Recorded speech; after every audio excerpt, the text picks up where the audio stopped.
Et à la faveur de cette épidémie et pandémie, de par ma qualification de pneumologue et puis le fait qu'on a quand même un service de taille critique assez importante, et que l'Est de la France, comme vous le savez, a été très impacté et qu'on a été très impacté via l'Italie assez vite. Finalement, on s'est retrouvé au milieu de cette crise et on est monté en puissance au niveau organisationnel dans le service.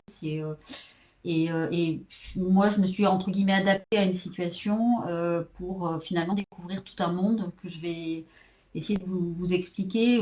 Alors, je suis INSERM, je fais partie du CIRI. Ma thématique de recherche, c'est plutôt les infections respiratoires type légionnaire ou tuberculose, des choses comme ça. Mais bon, c'est absolument passionnant bien sûr, de s'intéresser à d'autres pathogènes. Ça ouvre énormément de champs de vision. Donc, je vais essayer de partager ça avec vous. Alors, pour passer les diapos, je crois qu'il faut que j'avance comme ça. Donc, en pratique, bien sûr, je ne peux pas dissocier les collaborateurs de ce projet. C'est Yazdan Yazdampana, bien sûr, qui pilote Abisha, qui pilote aussi dans l'idée un peu le projet, parce que c'est lui qui a été initiateur de cette fameuse cellule Reacting. Et donc il faut, donc je vais vous retracer un peu comment dire, pas l'histoire, mais en tout cas la ligne narrative de comment tout ça s'est déroulé. Mais surtout, ce qui est important de comprendre, c'est que finalement, je pense qu'il faut qu'on se repositionne un petit peu dans un contexte un peu plus global et qu'on s'extrait de toute l'ambiance médiatique là, qui est over pressurisante, parce que finalement, elle ne met pas en perspective la dynamique dans laquelle on est. Mais je pense que vous êtes, vous tous, très bien finalement presque au fait de ça. C'est qu'on est sous pression zoonotique majeure, mais ça on le sait, c'est pas une nouveauté, notamment virale bien sûr. Il y en a qui disent que les virus sont ceux qui vont mettre tout le monde d'accord, mais ça, de par leur adaptabilité génétique et leur capacité à émerger dans des conditions incroyables et dans différentes zones du monde, c'est sûr que c'est clairement eux qui posent problème et depuis un bout de temps. On sait que ça s'est enchaîné à vitesse accélérée là, ces 10 dernières années, le SARS, le MERS, Zika, chikungunya, et puis bien sûr Ebola qui a marqué un tournant. Pour ne pas citer non plus la première grande pandémie qui a marqué l'histoire, c'est celle de 17-18. Et depuis, c'est vrai qu'on voilà, on sait qu'on peut être frappé par des pandémies et qu'il faut qu'on s'organise. Alors, il y a des données qui sont extrêmement importantes, qui sont un peu plus globales, qui est les différences sociologiques et anthropologiques. Ce qui est étonnant, c'est que, et sans stigmatiser quiconque ou quoi que ce soit, cette épidémie a pris naissance dans une zone du monde qui vend de la technologie de pointe, avec laquelle on travaille tous les jours, et qui en même temps est sous pression zoonotique parce qu'elle a un mode de vie qui est peut-être pas en adéquation complète avec les technologies de pointe qu'ils nous vendent. Donc c'est assez déjà intéressant comme concept, c'est-à-dire on est sur un registre étonnant. Et puis bien sûr, on est dans un monde hyper globalisé et surtout en provenance de cette zone-là, qui est une zone économiquement extrêmement active, avec énormément de flux de gens, et donc forcément la dynamique épidémique a été très, très intense et très importante assez vite. On sait très bien, on est dans un monde avec une interdépendance économique majeure, et c'est vrai que si on décline un peu les choses, on sait très bien qu'on est peut-être dans une dynamique où on attend, certains sont plutôt dans une situation de dominance et d'autres de subordination, et ça c'est extrêmement important parce que ça veut dire que quand il y a un choc économique associé à une crise pandémique, on est en situation de demande et certains pays sont en situation d'offre et d'autres sont en situation critique de demande. Et ça, c'est très important dans la balance, et notamment dans la balance de l'obtention d'un niveau de soins, voire d'un certain nombre de médicaments. Et ça rejoint la thématique de l'accès à la santé, de la couverture sanitaire. Et ça, c'est une préoccupation de l'OMS depuis un bout de temps qui travaille pas mal là-dessus. Et bien sûr, et c'est là où finalement c'est intéressant aussi de pouvoir échanger avec vous. Ce qui est intéressant, c'est le niveau de développement du réseau sanitaire et notamment du maillage hospitalier et la façon dont il se plug in avec les structures de recherche. Et ça, il s'est passé quelque chose, je pense, d'intéressant et de très, très porteur d'espoir, entre guillemets, en France vis-à-vis de ce qui a pu se passer avec cette pandémie. Donc il faut à ce niveau-là voir les choses complètement positivement. Par contre, ce qui est plus compliqué, c'est de se dire que dans chaque pays, et c'est ça pour l'instant qui pose d'énormes problèmes, on a des problèmes d'harmonisation de la réglementation et que quand on veut monter un essai à très grande échelle pour l'instant en Europe, on voit bien que ça reste encore très compliqué, mais je ferai un petit mot là-dessus. Alors en pratique, comment tout ça s'est passé? Parce que finalement, si on parlait de l'essai, des critères d'exclusion, d'inclusion, c'est peut-être pas, c'est surtout comment organiser en temps réel. La problématique de cette infection et de cette pandémie, c'est aussi qu'il y a eu peut-être une certaine difficulté à obtenir un certain nombre d'informations et que finalement, c'est quand l'Italie a été frappée qu'il s'est passé un certain nombre de prises de conscience et qu'à ce moment-là, l'OMS avait déjà déclenché sa cellule active et c'est ça qui est intéressant. C'est que finalement Ebola, qui était relativement proche de nous, 2013-2016, 30 000 cas et surtout une épidémie avec une mortalité extrêmement importante, mais qui avait été localisée sur un continent dont on sait qu'il n'est pas toujours facile, parce que les conditions sanitaires sont pas optimales, pas toujours facile de monter des essais. On a compris le rôle pivot de l'OMS qui a quand même réussi à développer des concepts très intéressants et qui ont porté leurs fruits, puisqu'il y a des publications actuellement, qui est de pouvoir monter ce qu'on appelle de la recherche en temps réel. C'est-à-dire que jusqu'à Ebola, on n'avait pas réussi de façon synchrone, c'est-à-dire à synchroniser des efforts de recherche de très grande ampleur, qui incluent énormément de patients de façon à pouvoir bien sûr valider un certain nombre d'hypothèses, notamment d'hypothèses thérapeutiques pour certains médicaments ou pour certains vaccins. Et on n'avait pas réussi à faire ça, et ça a été malgré tout Ebola qui a permis de passer ce cap-là. Pourquoi? Parce qu'un certain nombre de personnes se sont mobilisées, ont compris que c'était la clé de cette problématique, parce que c'est quand même une infection extrêmement sévère qui faisait vraiment peur à tout le monde, dans un climat, vous le savez, qui était à l'époque extrêmement anxiogène, puisqu'il y avait pas mal de terrorisme, notamment avec Boko Haram, qui était dans la zone, en proximité de la zone. Et donc, il y a eu une mobilisation massive de la communauté internationale sous l'égide de l'OMS. Et ça a donné lieu à l'organisation de réseaux de structuration de la recherche vraiment en temps réel. C'est-à-dire, est-ce qu'on peut proposer des thérapeutiques avec des protocoles randomisés, avec un bras standard of care à un grand nombre de patients, et est-ce qu'on peut proposer des protocoles vaccinaux à un grand nombre de patients en temps réel, c'est-à-dire au moment du déroulement de l'épidémie. Alors c'est un concept qui a mis un peu de temps à se mettre en place, mais sur la dernière phase de l'épidémie Ebola, dans les années 2015-2016, c'est quelque chose que l'OMS a réussi à implémenter. Il y a une cellule qui s'appelle, qui est la cellule R&D Blueprint de l'OMS, et qui a très activement travaillé à pouvoir développer ce concept, le mettre en pratique, et surtout arriver à structurer la recherche avec les moyens ad hoc, c'est-à-dire en gros le nerf de la guerre c'est l'argent, de pouvoir avoir la structuration de recherche sur place, c'est-à-dire tout ce qui est montée en puissance de ressources humaines qui permettent d'inclure les patients, de monitorer les patients, de faire la pharmacovigilance des patients, d'acheminer les médicaments sur les sites. Donc cette structuration qui est absolument énorme, et bien sûr bien sûr aussi à la fois monitorer les patients, analyser les données et traiter ces données et valoriser ces données pour faire accéder un certain nombre de gens à des nouvelles thérapeutiques ou à des vaccins.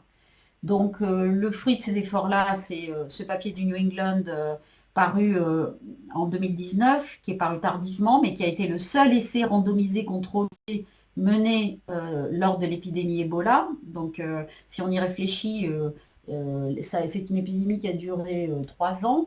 Et l'essai a été mené en 2015-2016, c'est-à-dire au bout de 2 ans d'épidémie. Donc c'est déjà une prouesse, je trouve, avec ce niveau de gravité et de difficulté sur le terrain pour monter un essai de cette ampleur-là. Essai qui a inclus à l'époque 681 patients et qui a permis de montrer que les IgE hyperimmunes avaient la capacité de réduire la mortalité à J28. Alors on peut bien sûr, toujours, il y a des critiques méthodologiques toujours qu'on peut apporter, mais néanmoins c'est sur le fond, c'était un vrai challenge de pouvoir monter ces études-là. Et d'autre part, il y a toute une cellule dont d'ailleurs un membre éminent de l'INSERM, qui est Marie-Paul Kenny, qui est revenu travailler à l'INSERM et qui travaille à l'OMS, qui a pris en charge la partie vaccinologie et qui a développé des concepts de vaccins.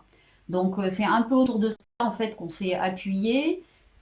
Pourquoi? Parce que effectivement l'OMS a développé cette cellule, Blueprint, qui est une cellule qui est née en 2015, donc au cœur, enfin au moment de l'épidémie Ebola, une cellule internationale dans laquelle il y avait plusieurs des experts des maladies émergentes et en vaccinologie, et qui ont émis ce concept de préparation à des situations pandémiques de crise, et qui ont mis à disposition des documents qui permettent sur le terrain de travailler et de mettre en œuvre et de mettre en place des protocoles en séquence rapide, c'est-à-dire comment acheminer vers les patients des médicaments soit de repurposing, c'est-à-dire des médicaments qui ne sont pas spécifiques mais qu'on veut tester, ou des médicaments qui ont une target spécifique du pathogène émergent, ou des vaccins vers des populations qui sont atteintes, enfin qui sont en situation pandémique. Donc ce concept-là, il a émergé donc en 2015, il a été développé.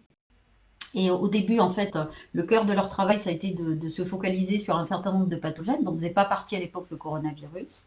Mais le dispositif, je dirais, a fonctionné assez bien, puisque dans le courant du mois de janvier, la cellule du R&D Blueprint s'est mobilisée et a travaillé sur un document, ce qu'ils appellent un master protocol, qui est un document dans lequel ils ont listé un certain nombre de prérogatives pour pouvoir mener de la recherche en temps réel et pour pouvoir, c'est une sorte de guidelines qui a permis aux cliniciens que nous sommes de nous approprier ce guidelines et de travailler à partir de là en adaptant le protocole à nos contraintes, à notre réglementation et aussi à notre niveau sanitaire. C'est-à-dire que ce protocole émis par l'OMS est designé pour pouvoir être implémenté dans différents pays avec des niveaux de ressources totalement différents et charge à nous, avec nos structures de santé et nos structures de recherche respectives, de choisir le niveau, entre guillemets, comment dire, de sophistication de ces protocoles. C'est-à-dire que le protocole français a choisi d'être assez stringent au niveau de tout ce qui est recueil de données, de tout ce qui est monitoring biologique, virologique et de data safety monitoring, alors que d'autres pays ne peuvent pas se permettre autant de stringence et ont choisi des modèles un peu plus légers avec moins de, par exemple, de dosage, de monitoring de médicaments ou de choses comme ça. Donc ce protocole tel que l'a émis l'OMS, c'est Solidarity. C'est donc un protocole un peu parapluie dans lequel on est englobé. Nous travaillons sous égide OMS avec cette contrainte de partager cette contrainte, mais qui n'est pas une contrainte, qui est, disons, une feuille de route, de partager des endpoints qui sont communs. Et les endpoints, c'est la durée d'hospitalisation, la mortalité et les modalités d'oxygénation du patient. Et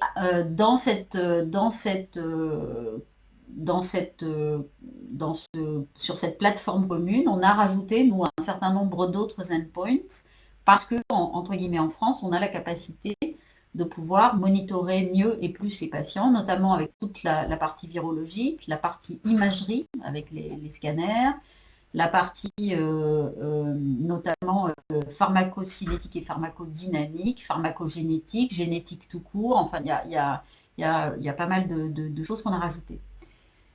Donc,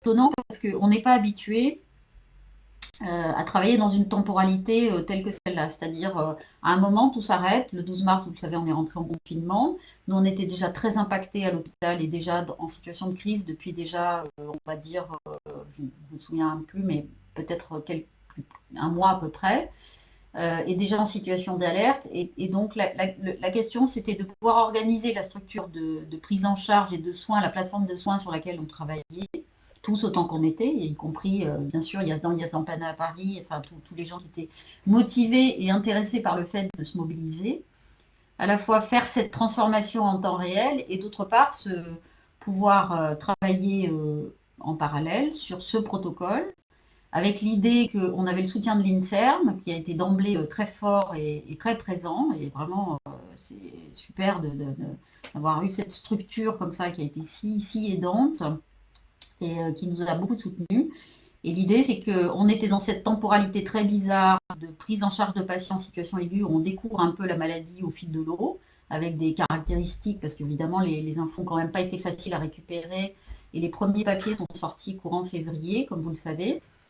Et en même temps, de monter un protocole de recherche en décidant de quelles molécules, potentiellement, sur quelles molécules on va s'appuyer, et surtout, est-ce qu'on va pouvoir obtenir ces molécules en situation à la fois de pandémie, c'est-à-dire de crise internationale, où un certain nombre de ces stocks de molécules doivent être orientés vers tel ou tel pays, en sachant qu'il y a toujours certains pays prioritaires pour obtenir ces médicaments, ces thérapeutiques.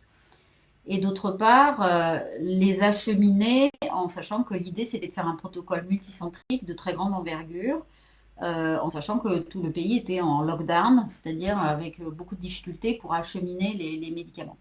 Donc la séquence temps, c'est mobilisation fin février. On a écrit le protocole en 6 jours, et puis on a passé les étapes successives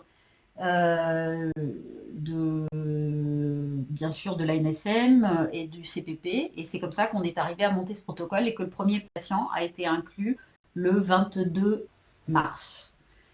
Donc soit 22 jours exactement après qu'on ait commencé à travailler sur le protocole. Donc un concept complètement dingue, parce qu'en même temps de la journée on prenait en charge les patients, et la nuit on faisait avec les chefs de projet de l'INSERM, on écrivait le protocole, on écrivait les procédures, on écrivait, les cahiers de protocole, les cahiers de pharmacovigilance. Enfin, c'était complètement surréaliste. Du coup, juste pour vous présenter le protocole rapidement, je ne sais plus où j'en suis au niveau temps, mais je crois que vous me dites, Bruno, où j'en suis, parce que je suis un peu lancée dans le truc. C'est un protocole à 5 bras. Remdesivir a été choisi parce qu'il avait démontré une efficacité dans Ebola, et qu'on a eu des données dans le courant du mois de février in vitro qui montraient une efficacité du Remdesivir in vitro sur des cellules viraux sur le SARS coronavirus 2. Par conséquent, il nous a semblé, avec des données aussi chez le macaque, qu'on a réussi à obtenir, qui montrait une activité sur le MERS coronavirus potentiellement. Donc on a été dans une stratégie de ce qu'on appelle de repurposing, c'est-à-dire de repositionnement moléculaire, avec aucun choix par ailleurs de stratégie ciblée, puisque c'est un nouveau virus pour lequel on n'a aucune thérapeutique. Donc il est évident qu'on s'est porté sur des molécules qui ne sont pas designées et pas faites pour ce virus. Donc le remdesivir s'imposait sur la foi des données qu'on avait dans Ebola, et des données in vitro sur SARS-CoV-2. Le lopinavir-ritonavir, le 12 mars, il y a eu un papier chinois. On savait qu'il y avait une activité du lopirito sur le MERS coronavirus. Et toujours dans une stratégie de repurposing, il a été testé in vitro, puis il y a l'essai chinois qui est paru dans New England du 12 mars, qui montrait une absence d'amélioration drastique des patients, puisque la mortalité n'était pas différente. Néanmoins, on constatait qu'il y avait quand même une tendance chez les patients qui recevaient le traitement assez tôt à une moindre mortalité, et que la plupart des patients avaient été traités en compassionnel très tard, et qu'on pouvait faire mieux dans le cadre d'un essai randomisé avec un bras contrôle, pour avoir une meilleure appréciation de la réelle efficacité ou absence d'efficacité de ce médicament. Par ailleurs, dans le MERS coronavirus, il y a des essais actuellement en cours avec l'association lopirito et un interféron bêta qui est un immunomodulateur, et par conséquent, il nous a semblé important de tester également cette formulation, cette combinaison dans le cadre de SARS-CoV-2. Et puis le dernier bras a été implémenté, il n'était pas prévu initialement, sur le 6 mars, et en fait on l'a implémenté entre le 6 et le 12 mars, la raison étant qu'il y a eu un papier qui est sorti le 9 mars, papier chinois, qui montrait des données sur des cellules viraux, en montrant une efficacité assez importante, et qui comparait la chloroquine à l'hydroxychloroquine, avec une diminution claire et nette de la charge virale cellulaire. d'une part, et d'autre part, on avait aussi des données issues du CNR ici à Lyon, qui montraient effectivement aussi une efficacité de l'hydroxychloroquine. Sur les modélisations que proposaient les Chinois également, en termes de PKPD, sur la foi des données in vitro, avec les modélisations qui étaient faites, on pouvait spéculer d'une éventuelle efficacité. Vous savez qu'il y avait un énorme buzz sur l'hydroxychloroquine, et donc on a essentiellement décidé de monter cet essai, d'implémenter ce bras, sur la foi de ces données bibliographiques qu'on a récoltées tout début mars, et notamment le 9 mars avec ce fameux papier chinois. Voilà. Alors, je vais aller vite sur le reste parce que l'idée, c'est peut-être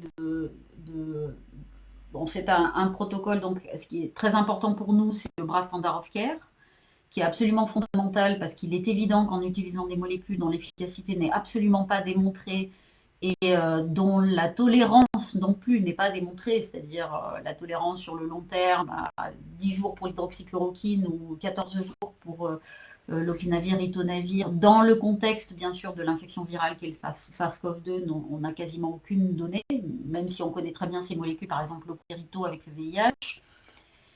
Et donc, il était important pour nous et absolument vital que ce bras standard of care soit présent, maintenu, et jusqu'à nouvel ordre, il est maintenu, de façon à ce qu'on puisse, bien sûr, avoir une évaluation optimale de l'efficacité ou l'absence d'efficacité de ces médicaments. Un autre point, c'est le caractère adaptatif. Il a été décidé d'emblée que cet essai serait adaptatif conformément à la demande de l'OMS. Et l'idée, c'est d'inclure assez de patients pour observer une tendance qui nous permette une tendance assez nette et significative pour permettre d'arrêter un bras ou d'en étoffer un autre pour consolider de façon décisive une tendance. Et jusqu'à ce jour, avec le nombre de patients inclus, il n'a pas été possible encore de procéder à des adaptations dans la mesure où on est en cours d'analyse et qu'il y a actuellement 740 patients dans le protocole, mais qu'il n'y a pas de résultats formels qui nous permettent de procéder à des adaptations du protocole. Même si évidemment on n'a pas encore analysé, on est actuellement le DCMB a pu analyser un peu plus de 450 patients, mais on en est là. Le primary endpoint est à J15, c'est une maladie biphasique qui évolue en gros en 2 septénaires, avec un premier septénaire qui est souvent qui n'est pas le plus difficile, c'est surtout le deuxième septénaire où on constate les aggravations cliniques, et les patients arrivent souvent au terme d'une semaine de symptômes en hospitalisation. Et donc il nous a paru absolument critique de ne pas mettre le primary endpoint trop tôt. On aurait pu avoir ce réflexe si on compare ça à la grippe, qui est une maladie à séquence rapide. Or là, il était bien sûr évident qu'il fallait s'adapter à l'évolution clinique de cette maladie, et les données qu'on avait issues de la Chine, de l'Italie et celles qu'on a pu constater dans le cours du mois de février nous ont permis de statuer sur ce délai de J15, avec bien sûr la mortalité à toutes les étapes, J15, J29 et J90, parce que toutes les complications qui vont avec doivent être évaluées tardivement, et la mortalité à J90 est très importante, et les patients sortent du protocole à J29 avec cette réévaluation à J90 de la mortalité. Je ne sais pas s'il faut que j'insiste sur les critères d'inclusion ou d'exclusion, il vaudrait peut-être mieux qu'on discute un petit peu. Le primary endpoint, le voilà, donc je passe directement au primary endpoint, qui est cette échelle ordinale. On a beaucoup discuté de ce primary endpoint avec l'OMS, le NIH. Le NIH n'a pas choisi ce primary endpoint pour son essai Remdesivir. Ils ont choisi ce qu'ils appellent le time to recovery, mais qui est globalement un petit peu la même chose si on y réfléchit. Tout ça sont des échelles qui permettent de savoir et d'évaluer la récupération clinique du patient ad intégrum, ou alors avec effectivement des symptômes qui permettent de dire que le patient n'a pas récupéré, n'a pas complètement récupéré. Et puis il y a toute cette gradation. Donc pour l'instant, c'est l'échelle qu'on utilise, qui est toujours soit un primary endpoint, soit un secondary endpoint, et qui alterne avec une autre échelle qui s'appelle le New Score, qui est une échelle qui se cale beaucoup plus sur des critères cliniques durs comme la tension, la fréquence respiratoire, la saturation en air ambiant. Donc tout ça est complètement complémentaire, mais en primary endpoint, c'est ce qui a été choisi. Je voulais préciser, alors ça c'est les data assessment, mais je voulais éventuellement, qu'est-ce que je voulais vous préciser d'autre? Je ne sais pas du tout où j'en suis. Hop. On n'est pas loin du bout, mais on vous écoute, c'est passionnant. petit peu en retard, je suis désolée. Je crois que je vais aller direct sur la diapo 13, qui est la diapo des inclusions, parce que je voudrais qu'on puisse discuter un peu si vous avez des questions, parce que voilà. Donc là, on a inclus 738 patients, ce qui est en France, uniquement en France. On a ouvert progressivement de 5 à 30 centres. 30 centres sont ouverts actuellement. Alors, le confinement a fait son effet, c'est-à-dire qu'on est complètement en phase de ralentissement depuis 3 semaines. On inclut en moyenne une dizaine de patients par semaine, ce qui est rien, parce que vous constatez la courbe d'inclusion a été fulgurante à la fin du mois de mars. Ça a été l'essentiel de notre activité, ça a été dans cette période-là, fin mars, tout début avril. Et puis après, on a l'impact très positif et qu'on attendait avec impatience du confinement, ce qui nous permet de souffler un peu au niveau hospitalier, mais qui au niveau du protocole était attendu. Et donc ça plafonne, on est actuellement en situation de plafonnement. Merci beaucoup, c'était très clair et puis vous l'avez mis en perspective et c'était complètement indispensable. Je m'étais penché dessus, mais je n'avais pas du tout compris ce que vous avez présenté. Je vous en remercie infiniment. Alors, on est un peu par le temps, mais quelques questions, si vous pouvez avoir des réponses rapides. Il y a Sylvie qui demande, le standard of care est-il défini de façon uniforme pour tous les sites? Alors oui, oui et non, c'est une bonne question. C'est-à-dire on laisse quand même les gens très libres de faire ce qu'ils veulent, y compris d'utiliser des thérapeutiques anti-inflammatoires, notamment les stéroïdes, notamment les anti-IL-6. Mais sur les 450 premiers patients qui ont été analysés, c'est finalement, il y a moins de 100 patients qui ont reçu des corticoïdes et moins de 5 patients qui ont reçu des anti-IL-6. Alors il faut voir sur les derniers patients, parce que ça c'était les tout premiers, les 400 premiers, ça s'est vraiment passé sur 15 jours. Donc plus on avance dans le temps et plus les patients reçoivent des approches mixtes. Mais on a décidé dans les standards of care de laisser les gens relativement libres. Les centres, on communique beaucoup les uns avec les autres, on a des réunions cliniques très très régulières. Et donc, c'est vrai qu'on a essayé de s'harmoniser au fil du temps, mais que sur les premiers patients, c'était peut-être pas très homogène. Ça l'est de plus en plus. Et puis, il y a la part enfin, de tout ce qui est immunothérapie ou immunomodulateur qui est prise en compte et recueillie très exhaustivement. Donc, j'espère qu'on pourra stratifier. Et ça dépendra du nombre de patients. Alors, juste une dernière question. Je suis désolé pour les autres. La question de l'azithromycine, Alain qui dit c'est parce que dans la publi chinoise du 9 mars, il n'y avait pas d'azithromycine que vous n'avez pas ajouté l'antibiotique à l'hydroxychloroquine. Alors, la question de l'azithromycine, elle s'est posée quand on a implémenté le bras hydroxychloroquine. Néanmoins, à l'époque, nous ne disposions que des données de l'essai, des essais menés par le groupe de Marseille. Et par conséquent, on a considéré que sur la base des analyses qui étaient menées à l'époque sur l'aspect qualitatif, entre guillemets, des données et le nombre de patients qui étaient inclus dans ces essais, on ne pouvait pas conclure on pouvait pas, entre guillemets, il ne fallait pas faire 12 bras non plus. Donc si on montait à 5 bras, l'idée c'était quand même d'avoir le plus de données fiables possible. Et on avait l'impression qu'on en avait plus pour l'hydroxychloroquine que pour l'azithromycine. Ça c'était le premier point. Et on savait qu'il y aurait des données qui sortiraient après, qu'on serait toujours à même éventuellement de monter un bras supplémentaire si nécessité il y avait. Il se trouve que depuis, il y a il n'y a pas eu de données très convaincantes supplémentaires pour l'instant. Je ne dis pas que ça ne va pas venir. Et donc, il n'a pas été question pour l'instant d'implémenter un bras qui associe les deux ou qui associe l'azitro à autre chose, hein, parce qu'on pourrait imaginer que ce soit tout à fait associé à autre chose. Très bien. Eh bien, écoutez, merci beaucoup. C'était passionnant.